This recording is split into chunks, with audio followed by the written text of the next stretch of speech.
નમસ્કાર મિત્રો, આજે સીધું ને સટમાં આપણે મહામાનવ ડોક્ટર મનમોહન સિંહના સંદર્ભમાં આ એપિસોડ કરવાના છીએ. મહામાનવ, જે વ્યક્તિ ગરીબી વેચતો નહોતો,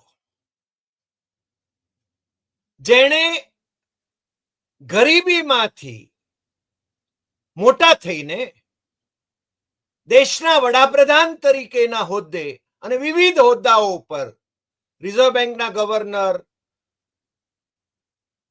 નાણાં મંત્રાલયના સલાહકાર અને ઓક્સફર્ડમાંથી એમણે વિવિધ પદવીઓ મેળવી.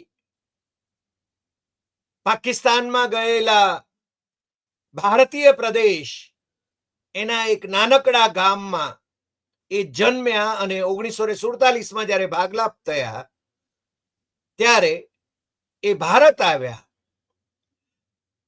સ્ટ્રીટ લાઇટને અજવાળે ભણ્યા. દુનિયાભરમાં જેનું નામ રોશન થયું, પણ એને ક્યારે ગરીબી વેચી નહીં. હું ચા વાળો એમ હું સ્ટ્રીટ લાઇટ વાળો એવું એને ક્યારે કહ્યું નહીં. અને એ માણસે 2008-9માં જ્યારે દુનિયા આખીમાં મંદીનો માહોલ હતો ત્યારે ભારતીય અર્થતંત્રને મંદીગ્રસ્ત થતા બચાવ્યો. પ્રારંભમાં એ પીવી નરસિંહ રાવની 1991-95ની જે સરકાર હતી, લઘુમતી સરકાર હતી, એમાં નાણાં મંત્રી તરીકે કામ કર્યું.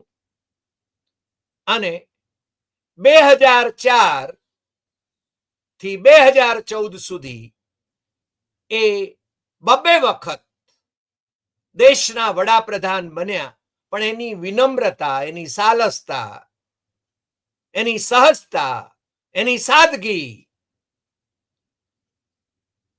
એ દુનિયાભરમાં જાણીતી બની. એને ઢોલ પીટ્યા નહીં, એને પોતાનું માર્કેટિંગ કર્યું નહીં. માર્કેટિંગ કરવા જેવું ઘણું બધું હતું.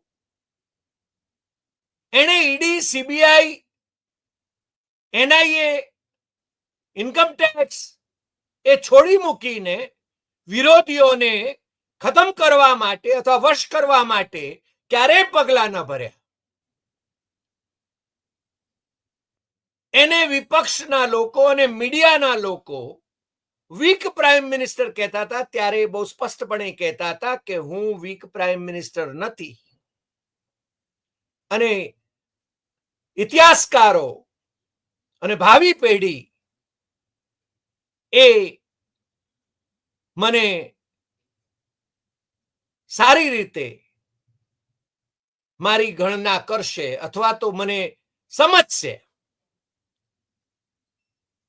The future historians will be kind to me.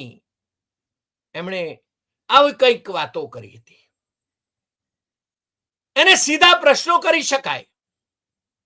એને 10 વર્ષમાં અનેક પ્રેસ કોન્ફરન્સીસ અટેન્ડ કરી. અનલાઇક વર્તમાન વડાપ્રધાન નરેન્દ્ર મોદી જે ભાગે છે અખબારોના પ્રતિનિધિઓના પ્રશ્નોથી, પ્રેસ કોન્ફરન્સ તો કોઈ કરતા નથી. અને હવે તો પત્રકાર શિરોમણી રાજદીપ સરદેસાઈએ તો બહુ સ્પષ્ટ કરી દીધું પોતાના 2024ની ચૂંટણી અંગેના પુસ્તકમાં અને પોતાના ઇન્ટરવ્યુમાં કે નરેન્દ્ર મોદી જ્યારે એમના ઇન્ટરવ્યુ ટીવી ચેનલો ઉપર આવે છે ત્યારે એ પીએમના કાર્યાલયમાં એડિટ થઈને એના પ્રોમો પણ એડિટ થઈને જાય છે. અત્યારે મીડિયા એ જેમ એક વખતે તમને ખ્યાલ છે કે લાલકૃષ્ણ અડવાણી એમ કહેતા હતા કે ઇમરજન્સીમાં જ્યારે મીડિયાને એમ કહેવામાં આવ્યું કે તમે થોડાક વાંકા વળો ત્યારે મીડિયા સાષ્ટાંગ દંડવત કરવા માંડ્યો હતો, અને નરેન્દ્ર મોદીના વખતમાં તો ભોંય પાટ છે. ગોદી મીડિયા એ શબ્દ પ્રયોગ થયો છે. સત્તાધીશોને જે અનુકૂળ હોય એટલું જ બતાવવાનું, અને એમાં કાતર એ પોતે જ ચલાવે. આ વાત જ્યારે રાજદીપ સરદેસાઈએ ખુલ્લેઆમ લખી અને કહી, ત્યારે આપણને શરમ આવે એવી પરિસ્થિતિ નિર્માણ થઈ છે, એનો અંદાજ આવે છે. પણ આજકાલ જ્યારે માનનીય ડોક્ટર મનમોહન સિંહ એમનું all India institute of medical sciences એમાં મૃત્યુ થયું 92 વર્ષની ઉંમરે, ત્યારે આખી દુનિયામાં એમના માટે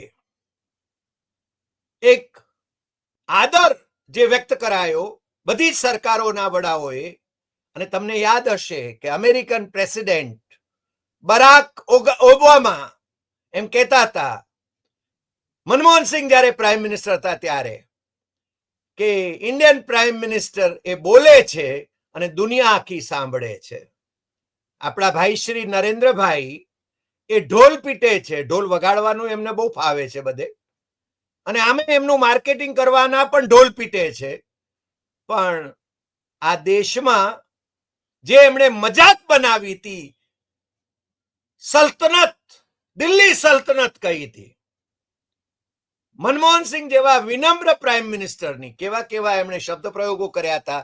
અને હમણાં જે આંસુ સારી રહ્યા હતા, એ એમને શ્રદ્ધાંજલિ અર્પી રહ્યા હતા, જાણે એમના માટે બહુ આદર ભાવ ધરાવતા હતા એ રીતે. એ એમને ડોક્ટર મનમોહન સિંહને વિશે બહુ જ હલકી કક્ષાના નિવેદનો મોદીએ કર્યા છે. જ્યારે એક બંધારણીય હોદ્દા ઉપર ચીફ મિનિસ્ટર તરીકે બેઠા હતા ત્યારે પણ એમણે કહ્યું હતું, અને જુઠ્ઠાણાઓ હક્યા હતા, અને કેવા કેવા જુઠ્ઠાણાઓ હક્યા હતા, અને કેવા હલકી પ્રકારના શબ્દ પ્રયોગો કર્યા હતા, એ તમે તો જાણતા જ હશો, પરંતુ એકાદ બે ઉદાહરણો આપી દઉં. રેનકોટ પહેરીને doctor Manmohan Singh, prime minister Manmohan Singh બાથરૂમમાં નહાય છે. આજનાથી હલકી કક્ષાની કમેન્ટ કઈ હોઈ શકે? અને એક ચીફ મિનિસ્ટરને આ શોભે કે? દિલ્હી સલ્તનત, આ શબ્દ પ્રયોગો એમના રહેતા હતા. મૌની બાબા, મનમોહન સિંહ જાજુ બોલતા નહોતા પણ એ કામ કરતા હતા. અને નરેન્દ્ર મોદીએ સૌથી મોટું જુઠ્ઠાણું તો મુખ્યમંત્રી તરીકે જે ચલાવ્યું હતું, એ ડોક્ટર મનમોહન સિંહની યુપીએ સરકારે સિર ક્રીક પાકિસ્તાનને આપી દેવા માટેનો નિર્ણય કરી લીધો છે, આપી દેવાના છે, એની વાત કરી હતી. આ જુઠ્ઠાણું એના સંદર્ભમાં મનમોહન સિંહે એમને કાગળ લખ્યો હતો, પરંતુ આ જે આક્ષેપો કરે, પથરા ફેંકે, જુઠ્ઠાણાઓ ફેંકે, એની અસર એ ચૂંટણીમાં આખી યુપીએ સરકારને મલાઈન કરવા માટેની એમણે આખી ગોઠવણ કરી હતી. એને પરિણામે 2014માં એ વડાપ્રધાન થયા. પોતાના પક્ષના લોકોને પણ ધીરે ધીરે ધીરે આઇસોલેટ કરતા ગયા વડાપ્રધાન પદની રેસમાંથી, અને પોતે જ એને વડાપ્રધાન બન્યા. આ નરેન્દ્ર મોદી જે અત્યારે એમને ભવ્યાતિ ભવ્ય અંજલિ આપવાની કોશિશ કરે છે, ને કેટલીક ટીવી ચેનલો ઉપર અમે સતત મોદી જ જાણે કે એમને આજુબાજુ એમની એમને જાણે કે હારતો પેલા એમને અંજલિ અર્પી રહ્યા છે, એની તસવીરો બતાવે છે. આજે પણ જ્યારે નિગમબોધ ઘાટ પર ડોક્ટર મનમોહન સિંહ અંતિમ સંસ્કાર માટે એમને લઈ એમની સ્મશાન યાત્રા હતી, ત્યારે પણ નરેન્દ્ર મોદી પર જ કેમેરા ફોકસ હતા. અને ક્યાંક બાજુમાં બેઠેલા રાહુલ ગાંધી ઉપર થોડોક આવતો હતો કેમેરા, પ્રિયંકા ગાંધી ઉપર આવતો હતો કેમેરા, મલ્લિકાર્જુન ખડગે પણ, કારણ કે એ પણ છે ને બંધારણીય હોદ્દા ઉપર છે, એ પણ મેમ્બર ઓફ પાર્લામેન્ટ છે. પણ રાષ્ટ્રપતિથી માંડીને બધા જ આખી સરકાર જાણે કે મનમોહન સિંહની ઉપર વારી ગઈ હતી. એ મનમોહન સિંહ જેનું ચરિત્ર હનન કરવામાં એમણે કશું જ બાકી નહોતું રાખ્યું. આ મનમોહન સિંહની ઉપલબ્ધિઓ શું? મનમોહન સિંહની ઉપલબ્ધિઓમાં એમણે છે ને પોતાની સરકારની પારદર્શિતા એમણે જાળવી રાખી. આરટીઆઈ નો કાયદો કર્યો, એમણે સૂચનાનો અધિકાર આપ્યો, માહિતીનો અધિકાર આપ્યો પ્રજાને, અને એમાં એમની સરકારની પણ જે ત્રુટિઓ હતી એ બહાર આવી એમની વિરુદ્ધમાં. પરંતુ પ્રજાને માહિતીનો અધિકાર હોવો જોઈએ એ મનમોહન સિંહ મૂળભૂત રીતે ડેમોક્રેટ. અને આ વર્તમાન સરકાર, એને તો માહિતી છુપાવવી છે. એને છે ને પોતાના જે ભોપાળા છે એ બહાર આવવા નથી દેવા અને જુઠ્ઠાણાઓ ઓકવા છે. મનમોહન સિંહે અન્નનો અધિકાર એનો કાયદો બનાવ્યો. ભાઈ કહે છે ને કે 80-85 કરોડ લોકોને હું મફત રાશન આપું છું. ભાઈ કાયદો કોણે બનાવ્યો હતો? ડોક્ટર મનમોહન સિંહની સરકારે બનાવ્યો હતો. મહાત્મા ગાંધી નરેગા આ યોજના, નરેન્દ્ર મોદીએ એનો વિરોધ કરેલો, પરંતુ એ જ નરેન્દ્ર મોદીએ સમજવું પડ્યું કે ભાઈ કોરોના આવે ત્યારે છે ને માણસોને જીવાડવા માટે આ જ યોજના કામ લાગે છે. પણ જેમ આધારનો વિરોધ કરેલો, આમણે નરેન્દ્ર મોદીએ તો જેનો વિરોધ કર્યો તો એ પોતે સરકારમાં આવ્યા ત્યારે એનું સમર્થન કર્યું. અને એટલા માટે મને લાગે છે કે નરેન્દ્ર મોદી મગરના આંસુ સારે છે જ્યારે ડોક્ટર મનમોહન સિંહ માટે એ અંજલિમાં ભવ્યાતિ ભવ્ય શબ્દ પ્રયોગો કરે છે. કારણ કે શબ્દોના તો એ બાદશાહ છે, અંદર કંઈક જુદું છે. મેં કહ્યું એમ, મૌની બાબા રેનકોટ પહેરીને બાથરૂમમાં નાનાર અને દિલ્હીની સલ્તનત સિરક્રિક આપી દેવાના છે એની વાતો કરનાર. આ મને લાગે છે કે આટલા જુઠ્ઠાણાઓ ઓકનાર કોઈ ભારતનો વડાપ્રધાન થયો હોય તો નરેન્દ્ર મોદી. એમને છે ને બધા જ ઇલકાબ આપી દેવા પડે એને માટે. અમેરિકાની અંદર તો તમને ખબર છે, ટ્રમ્પભાઈ જે જુઠ્ઠાણાઓ ઓક્યા એના પાનાના પાના ભરીને ત્યાંના અખબારોએ પ્રકાશિત કર્યા છે. પણ અહીંયા તો અખબારો એ એમની ચરણ વંદના કરે છે. અને યુટ્યુબ ચેનલો જે છે, સોશિયલ મીડિયા છે, એના ઉપર પણ કંટ્રોલ કેમ લાવવો અને સત્યને બહાર આવતું કેમ અટકાવવું, એની વેતરણમાં વર્તમાન સરકાર છે. આ તો ભલું થજો 2024માં પ્રજાએ એમને ભવ્ય બહુમતી ના આપી, નહીં તો એમણે બંધારણે ફગાવી દેવું હતું. લોકશાહી શાના માટે હોવી જોઈએ આ દેશમાં? ટોકશાહી જ હોવી જોઈએ, મનુસ્મૃતિ જ હોવી જોઈએ બંધારણને બદલે, ડોક્ટર બાબા સાહેબ આંબેડકરના બંધારણને બદલે. ને ડોક્ટર બાબા સાહેબ આંબેડકરને વિશે શું શબ્દ પ્રયોગો અમિત શાહે કર્યા રાજ્યસભાની અંદર એ તમે જાણો છો. આ એમની આખી ગેમ ઊંધી વળી, કારણ કે 240માં સમેટાઈ ગયા, ભારતીય જનતા પાર્ટી સમેટાઈ ગઈ. અન્યથા લોકશાહીની લાજ લૂંટાઈ ગઈ હોત. આ વાત આપણે સુપેરે જાણીએ છીએ.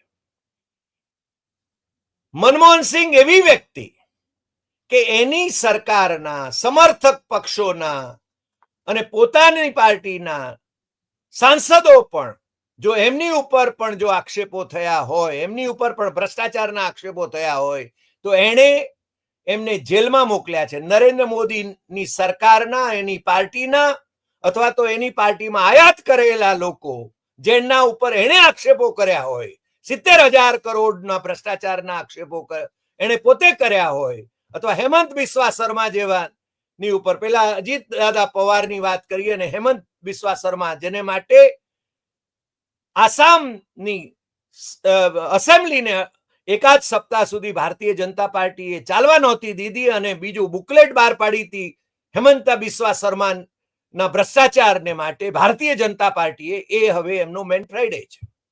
અને આજે સમાચાર બીજા આવ્યા છે કે 500 નેતાઓ ભારતીય જનતા પાર્ટીમાંથી, કોંગ્રેસમાંથી, આસામ ગણ પરિષદમાંથી, આસામ જાતીય પરિષદમાંથી એ બધા એ સાગમટે એ છોડીને, એમને પોતાના પક્ષ છોડીને તૃણમૂલ કોંગ્રેસ, મમતા બેનર્જીની તૃણમૂલ કોંગ્રેસમાં એ ગુવાહાટીમાં જોડાયા છે. મને લાગે છે કે ભારતીય જનતા પાર્ટીથી ભ્રમ નિરસન થવા માંડ્યું છે, એ વાત પણ આપણે સમજી શકીએ એમ છીએ. અને એટલે જ જ્યારે બેળગાંવમાં 1924માં મહાત્મા ગાંધીના નેતૃત્વમાં એમના અધ્યક્ષ પદે જે કોંગ્રેસનું અધિવેશન થયું, ગાંધીજી એક જ વખત કોંગ્રેસના અધ્યક્ષ ચૂંટાયા હતા, એની શતાબ્દી નિમિત્તે બેળગાંવ, એટલે હવે તો બેળગાવી કહે છે એને, તો બેળગાવીમાં આ જ્યારે કોંગ્રેસનું અધિવેશન, શતાબ્દી અધિવેશન મળી રહ્યું હતું મલ્લિકાર્જુન ખડગેની અધ્યક્ષતામાં, અને એવા જ સમયે દિલ્હીમાં ડોક્ટર મનમોહન સિંહ, આપણા સૌના લાડકા, આ દેશમાં ઉદારીકરણ, પેલું કે છે ને કે 1991 પછી જે રીતે પ્રાઇવેટાઇઝેશન, લિબરલાઇઝેશન, ગ્લોબલાઇઝેશન, આ જે આખો વિચાર આવ્યો અને ઇકોનોમી ખોલી નાખવામાં આવી, અને એના લાભ એ વખતે તો એની ટીકા પણ થતી હતી, પણ એના ફળ એ ભારતને મળ્યા એમ કહીએ તો ચાલે. અને આ વીક પ્રાઇમ મિનિસ્ટર ગણાતા હતા. એમણે અમેરિકા સાથેના પેલા કરારની બાબતમાં જે કડકાઈપૂર્વક નિર્ણય લીધા છે, અને એમણે એમની છેલ્લી પ્રેસ કોન્ફરન્સમાં એમ કહ્યું હતું, એમને સીધો સવાલ ઇન્ડિયન એક્સપ્રેસના પત્રકારે પૂછ્યો હતો કે તમને ભારતીય જનતા પાર્ટી વાળાને મોદી વીક પ્રાઇમ મિનિસ્ટર કહે છે, તો એમનો જવાબ જે હતો એ બહુ સરસ હતો. એ છેલ્લી પ્રેસ કોન્ફરન્સ હતી. કે અમદાવાદની શેરીઓમાં જે કતલેઆમ ચાલે, એમાં જો એને જો સ્ટ્રોંગ પ્રાઇમ મિનિસ્ટર, એટલે એ જો વીક અને સ્ટ્રોંગ પ્રાઇમ મિનિસ્ટરની એના સંદર્ભમાં એમણે કહ્યું હતું. તો મને લાગે છે આ દેશને માટે એવી કતલેઆમ એ જરૂરી નથી. આ બહુ સ્પષ્ટ છે. નરેન્દ્ર મોદીના 2002ના જે ડાઘ હતા એને વિશેનો એમનો સીધો એ અનુગોધરાની વાત એ કરી રહ્યા હતા. મને લાગે છે કે એમણે 2Gના જે આક્ષેપો થયા એમાં એ રાજા, ડીએમકેના નેતા, અને કડીમોડી કરુણાનિધિ ના દીકરી, તમિલનાડુના મુખ્યમંત્રી, અનેકવાર મુખ્યમંત્રી રહેલા એમના દીકરી, જે બંને એ રાજા અને બંને મેમ્બર ઓફ પાર્લામેન્ટ ડીએમકેના, એમને પણ જેલમાં મોકલ્યા હતા. અને સુરેશ કલમાડીને પણ કોમનવેલ્થ ગેમ્સના પ્રકરણમાં જેલમાં મોકલ્યા હતા. એ મનમોહન સિંહ એ વીક પ્રાઇમ મિનિસ્ટર નહોતા. અને મને લાગે છે કે આજે જ્યારે નિગમબોધ ઘાટ પર યમુનાને કાંઠે એમના અંતિમ સંસ્કાર થયા, ત્યારે એના પહેલા સુધી જો વધારે સારું તો એ લેખાત કે મોદીની સરકારે અથવા અમિત શાહે, ગૃહમંત્રીએ પહેલાથી જાહેર કરવું જોઈતું હતું કે એમનું સ્મારક એ રચાશે, અને એ જગ્યા ઇયરમાર્ક કરી, કારણ કે સરકારને એવો નિર્ણય કરતા કોઈ વાર થતી નથી, પણ એ નિર્ણય થતા એમાં પાછું રાજકારણ ખેલાય છે. મલ્લિકાર્જુન ખડગે, કોંગ્રેસના અધ્યક્ષ અને રાજ્યસભામાં વિપક્ષના નેતા, એમણે લખ્યું, સરકારને કાગળ લખ્યો કે આ મહામાનવને માટે યોગ્ય મેમોરિયલ થવું જોઈએ અને એને માટેની એવી જગ્યા તમારે ફાળવવી જોઈએ. પરંતુ સરકારે એ ગ્રેસ પણ ન બતાવી. છેવટે સરકારને સમજાયું કે આ માણસને માટે તો આખી દુનિયા છે ને વંદન કરે છે, અને એટલે એમણે કમસે કમ આજે આ મેમોરિયલની વાત સ્વીકારી છે.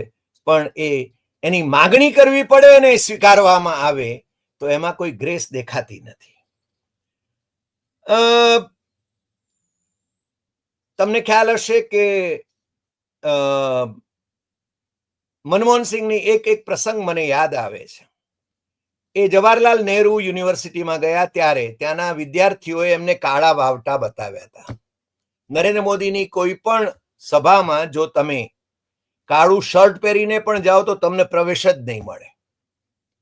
પણ પ્રાઇમ મિનિસ્ટર મનમોહન સિંહને કાળા વાવટા વિદ્યાર્થીઓ બતાવ્યા હતા અને એ વિદ્યાર્થીઓને કાઢી મૂકવાનો સત્તાવાળાઓએ નિર્ણય કર્યો હતો.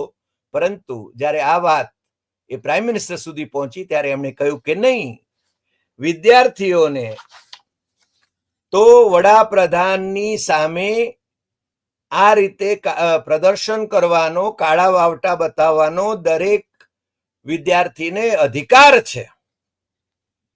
અને એમણે કોઈ પણની સામે પગલા લેવાનો સાફ નન્નો ભણી દીધો હતો.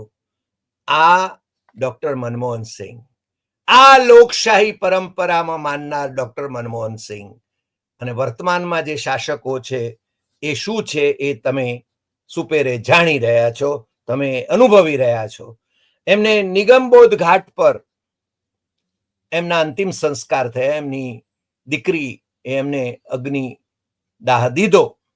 એમની 3 દીકરીઓ, એમાંથી એકે એમને અગ્નિદાહ દીધો. એ પહેલા તો ઔપચારિક રીતે એમને સલામી જે આપવાની હતી એ બધા અને બધા જે એમને શ્રદ્ધાંજલિ આપવાની હતી એ અપાઈ.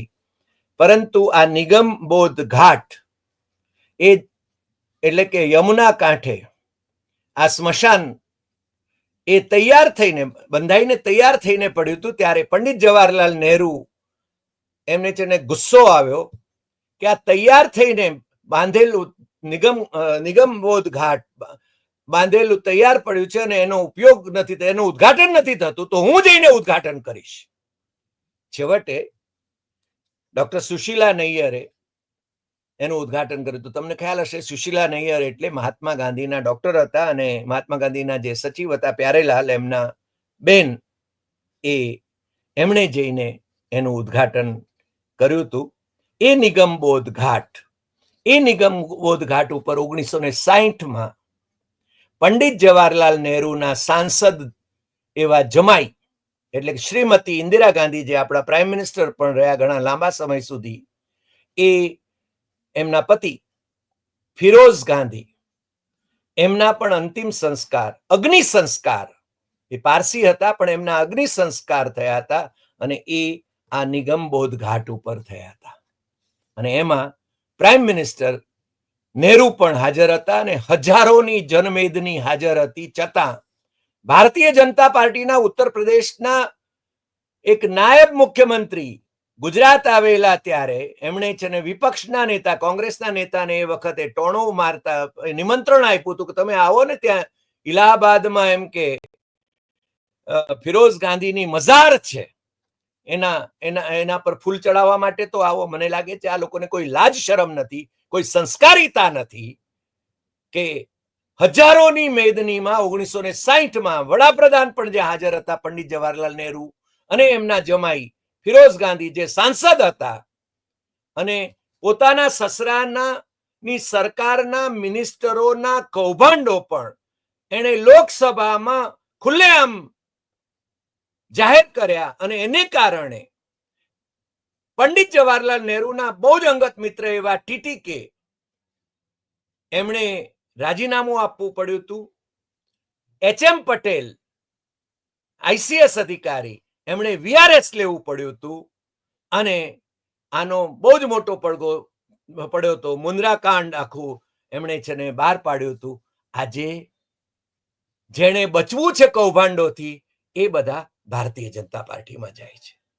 ભારતીય જનતા પાર્ટીમાં વોશિંગ મશીન છે કે તમે છે ને ભાજપમાં જોડાઈ જાઓ અને શુદ્ધ વિશુદ્ધ થઈ જાઓ. કાં ભલે પછી તમારી ઉપર ઈડીએ દરોડા પાડ્યા હોય, તમારી પ્રોપર્ટી ઈડીએ જપ્ત કરી હોય, સીબીઆઈના કેસીસ હોય, પણ તમે જો ભારતીય જનતા પાર્ટીમાં જોડાઈ ગયા હો તો તમે દૂધે ધોયેલા. અશોક ચવ્હાણનો દાખલો તમને ખબર છે. જ્યારે મનમોહન સિંહ પ્રાઇમ મિનિસ્ટર હતા ત્યારે અશોક ચવ્હાણનું પેલું હાઉસિંગ કૌભાંડ જે બહાર આવ્યું, એમને મુખ્યમંત્રી તરીકે રાજીનામું અપાયું હતું.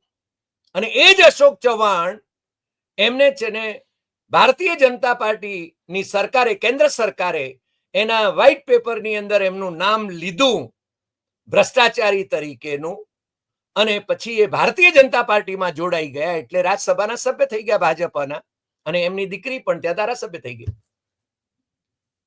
મજાની વાત છે. આ નરેન્દ્ર મોદીનો ખાતો નથી, ખાવા દેતો નથી, આ જે કોન્સેપ્ટ છે એ તમે જાણો છો. મેં આનો ઉલ્લેખ એટલા માટે પણ કર્યો નિગમબોધ ઘાટનો, કારણ કે આપણે ત્યાં સામાન્ય રીતે જે સમાધિઓ છે એ પ્રાઇમ મિનિસ્ટરો અને પ્રેસિડેન્ટ્સની જે સમાધિઓ છે એ આપણે ત્યાં દિલ્હીમાં, ધારો કે મહાત્મા ગાંધીની રાજઘાટ ઉપર છે, જવાહરલાલ નહેરુની શાંતિવન છે, લાલ બહાદુર શાસ્ત્રી આપણા વડાપ્રધાન રહ્યા વિજય ઘાટ છે, ઇન્દિરા ગાંધીનું શક્તિ સ્થળ, સંજય ગાંધી એ વખતે મેમ્બર ઓફ પાર્લામેન્ટ હતા જ્યારે ગુજરી ગયા ત્યારે શાંતિવન છે, નહેરુની જે સમાધિ છે એની બાજુમાં જ છે. મોરારજી દેસાઈનો અભય ઘાટ એ અમદાવાદમાં છે. ચૌધરી ચરણસિંહ કિસાન ઘાટ એ દિલ્હીમાં છે.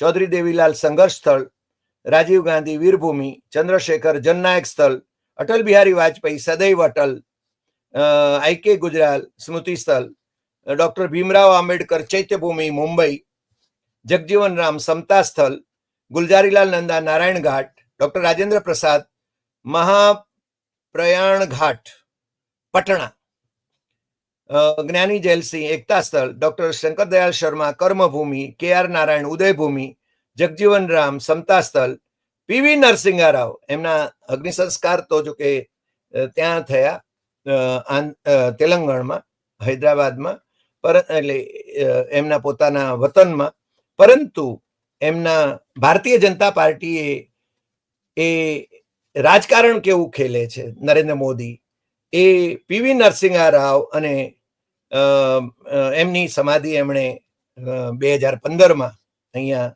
દિલ્હીમાં જ એ કરવાનો નિર્ણય લીધો, ને એમને અને પ્રણવ મુખર્જી જે રાષ્ટ્રપતિ હતા એમને ભારત રત્ન પણ એમણે આપવાનો નિર્ણય. નરેન્દ્ર મોદી ભારત રત્ન જ્યારે આપે ત્યારે એની પાછળ ચોક્કસ રાજકારણ હોય છે, એ તમે બધા સમજી શકો છો. અને આમાં સૌથી મોટી જે સમાધિ જગ્યા છે એ નહેરુ, પંડિત નહેરુની શાંતિવન છે, એ 50 એકર જેટલી છે, અને સૌથી નાની જે કહી શકાય એવી જગજીવન રામની છે 12.50 એકર. આમ તો મારી પાસે ખૂબ બધી વિગતો છે, પણ બધી વિગતો આપણા આ અડધા કલાકના એપિસોડમાં કેવી જરા મુશ્કેલ છે, પરંતુ હું થોડીક વાત કરી લઉં. રાજઘાટ જે ગાંધીજીનું સમાધિ સ્થળ છે, જ્યાં નરેન્દ્ર મોદી વિદેશી મહેમાનોને લઈને પણ નતમસ્તક થવા માટે જાય છે, પરંતુ ઈશ્વર અલ્લાહ તેરો નામ એ બિહારમાં એ પેલી ગાયિકા દેવી જો ગાય તો એની સામે વિરોધનો આખો એક માહોલ ઉભો થાય છે. પણ આ રાજઘાટ એ 40 એકરમાં છે, જવાહરલાલ નહેરુનું શાંતિવન અને સંજય ગાંધીની સમાધિ એ 50 એકરમાં છે, સંજય ગાંધીની સાથે જ છે. ઇન્દિરા ગાંધીનું શક્તિ સ્થળ 45 એકરમાં છે. લાલ બહાદુર શાસ્ત્રી અને લલિતા શાસ્ત્રીની સમાધિ વિજયઘાટ એ 40 એકરમાં છે. રાજીવ ગાંધીની સમાધિ વીરભૂમિ 15 એકરમાં છે. ચૌધરી દેવીલાલ નું સંઘર્ષ સ્થળ અને ચૌધરી ચરણસિંહના કિસાન ઘાટ એ 19 એકરમાં છે. જગજીવન રામનું સમતા સ્થળ 12.5 એકરમાં છે. અને જ્ઞાની જેલસિંહની સમાધિ છે એની બાજુમાં જ નરસિંહ રાવની સમાધિ એમણે કરી છે, ને પ્રણવ મુખર્જીની સમાધિ પણ અટલજીની સમાધિની પાસે જ એ વર્તમાન કેન્દ્ર સરકાર કરી ચૂકી છે. એટલે આ રીતે દિલ્હીમાં પણ મને લાગે છે કે મેં કહ્યું એમ કે જો કેન્દ્ર સરકારે, મોદીના નેતૃત્વવાળી કેન્દ્ર સરકારે મનમોહન સિંહને માટે મેમોરિયલ એટલે કે સમાધિ સ્થળ એ પહેલાથી જાહેર કર્યું હોત તો એમને યશ મળત, પરંતુ મલ્લિકાર્જુન ખડગે અને કોંગ્રેસના નેતાઓએ એને માટે માગણી કરવી પડી, અને એના પછી એમણે એ નિર્ણય કર્યો. અને ઉપરથી પાછા ભારતીય જનતા પાર્ટી વાળા એમ કે છે કે તમે છે ને આના માટે આને નામે રાજકારણ ખેલી રહ્યા છો. મને લાગે છે કોણ રાજકારણ ખેલે છે એ પ્રજા ન સમજે તો જ નવાઈ. આજે આટલી વાત. ફરી મળીશું નવા એપિસોડમાં નવા વિષય સાથે. અને તમને જો આજનો એપિસોડ ગમ્યો હોય તો સૌથી વધુ શેર કરશો, લાઈક કરશો, કમેન્ટ કરશો, અને મિત્રોને જરૂર જણાવશો કે આપણી યુટ્યુબ ચેનલ સૌથી વધુ સબસ્ક્રાઇબ કરે અને મિત્રોને વધારેમાં વધારે શેર કરે.